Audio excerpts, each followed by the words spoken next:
ಪ್ರೀತಿಯ ವೀಕ್ಷಕರೇ, ನಿಮಗೆಲ್ಲ ಜಿ ಟೈಮ್ ಯೂಟ್ಯೂಬ್ ಚಾನೆಲ್ಗೆ ಸ್ವಾಗತ. ಗೆಳೆಯರ, ಇವತ್ತು ನಮ್ಮ ಬೆಂಗಳೂರನ್ನ ಕಟ್ಟಿದ್ದ ಕೆಂಪೇಗೌಡರ ಬಗ್ಗೆ ಸಂಕ್ಷಿಪ್ತವಾದ ಮಾಹಿತಿಯನ್ನು ತಿಳಿದುಕೊಳ್ಳೋಣ. ಕೆಂಪೇಗೌಡ ಅಥವಾ ನಾಡಪ್ರಭು ಕೆಂಪೇಗೌಡ 1510ರಲ್ಲಿ ಕೆಂಪನಂಜೇಗೌಡ ಮತ್ತು ಲಿಂಗಾಂಬೆ ಎಂಬ ತಂದೆ ತಾಯಿಗೆ ಹುಟ್ಟಿದ ಕೂಸು. ಕೆಂಪೇಗೌಡರ ತಂದೆ ಅಂದರೆ ಕೆಂಪನಂಜೇಗೌಡರು ವಿಜಯನಗರ ಸಾಮ್ರಾಜ್ಯ ಅರಸರ ಸಾಮಂತರಾಗಿರುತ್ತಾರೆ.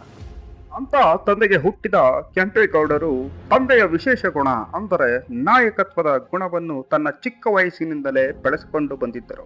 ಬಾಲ್ಯದಲ್ಲೇ ಅತಿ ಚುರುಕಾಗಿದ್ದ ಕೆಂಪೇಗೌಡರು ಸಾಮಾನ್ಯ ವಿದ್ಯಾರ್ಥಿಗಳ ಜೊತೆಯಲ್ಲಿ ಅಭ್ಯಾಸ ಮಾಡುತ್ತಾರೆ.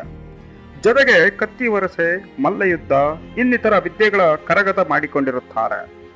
ಮಗನ ಚತುರಥ ಪರಾಕ್ರಮವನ್ನು ಕಂಡ ಕೆಂಪನಂಜೇಗೌಡರು ತನ್ನ ಮಗನಿಗೆ ಪಟ್ಟಾಭಿಷೇಕ ಮಾಡುತ್ತಾರೆ. ಆಗಲೇ ವಿಜಯನಗರ ಸಾಮ್ರಾಜ್ಯದ ವೈಭವ ಕಂಡ ಕೆಂಪೇಗೌಡರು ತಾನು ಸಹ ಇಂತಹ ಸಾಮ್ರಾಜ್ಯವನ್ನು ಕಟ್ಟಲೇಬೇಕು ಎಂದು ನಿರ್ಧರಿಸುತ್ತಾರೆ. ಆ ಸಮಯದಲ್ಲಿ ಅಂದರೆ ಶ್ರೀಕೃಷ್ಣ ದೇವರಾಯರ ಸಾವಿನ ನಂತರ ಅಚ್ಯುತರಾಯರು ಆಳ್ವಿಕೆಯಲ್ಲಿರುತ್ತಾರೆ. ಅವರ ಸಹಾಯದಿಂದ ಈಗಿನ ಯಲಹಂಕದಿಂದ 10 ಕಿಲೋಮೀಟರ್ ದೂರದಲ್ಲಿ ಒಂದು ಫಲವತ್ತಾದ ಭೂಮಿಯನ್ನು ಕಂಡ ಕೆಂಪೇಗೌಡರು ನಗರ ನಿರ್ಮಾಣವನ್ನು ಪ್ರಾರಂಭಿಸುತ್ತಾರೆ. ಇದರ ಜೊತೆಗೆ ಪ್ರತ್ಯೇಕ ನಾಣ್ಯ ಚಲಾವಣೆಗೆ ತರಲು ಎಲ್ಲ ಸಿದ್ಧತೆಗಳನ್ನು ಮಾಡಿಕೊಳ್ಳುತ್ತಾರೆ. ಇದನ್ನೆಲ್ಲ ಕಂಡ ಅಚ್ಯುತರಾಯರ ಅಳಿಯ ರಾಮರಾಯ ಕೆಂಪೇಗೌಡರನ್ನು ಬಂಧಿಸಿ ಸೆರೆವಾಸಕ್ಕೆ ಆಜ್ಞಾಪಿಸುತ್ತಾನೆ. ಸೆರೆವಾಸ ಮುಗಿಸಿ ಬಂದ ಕೆಂಪೇಗೌಡರನ್ನು 1569ರಲ್ಲಿ ಮಾಗಡಿಯ ಕೆಂಪಾಪುರ ಎಂಬ ಗ್ರಾಮದಲ್ಲಿ ಯುದ್ಧದಲ್ಲಿ ಸೋಲಿಸಿ ಅವರನ್ನು ಕೊಲ್ಲುತ್ತಾರೆ.